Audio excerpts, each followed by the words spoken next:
Hello and welcome to this channel. Here we update you about celebrities and other trending stories.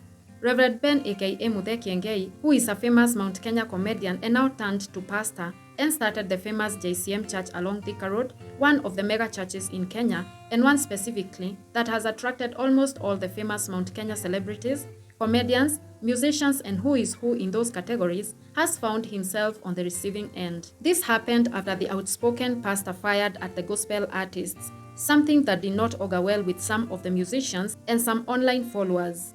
Kiengei spoke after observing that gospel musicians and mostly those who come from Mount Kenya region have been going to clubs to entertain revelers with gospel songs, a move that was spearheaded by the Akorino artist Hezendungu and Elizabeth Nyambere. And these two artists have been in the gospel industry for a long time. It's alleged that some time back, the two made it clear to the gospel musicians that singing in clubs isn't a wrong thing, now that gospel is meant more for the sinners and not for the people in the churches. Kiengei, on the contrary, has opposed the move and differed very much with those two famous gospel artists. He disagreed with the fact that gospel artists can perform in the clubs to entertain revelers. Kiengei said that the stars of these gospel artists who go to entertain people in the clubs hit a dead end in the clubs as the artists go ahead to change to be like the revelers.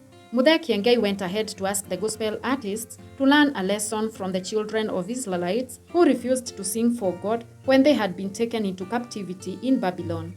The famous pastor from Jesus Compassion Ministries went ahead to warn the gospel artists by telling them that it's better to quit the gospel music industry rather than singing in the clubs where they are dragging the name of God into big shame, where instead they are supposed to be turning people into believers and winning them into the kingdom of God. What's your take about this? Thank you for watching this video and kindly don't forget to subscribe if you haven't.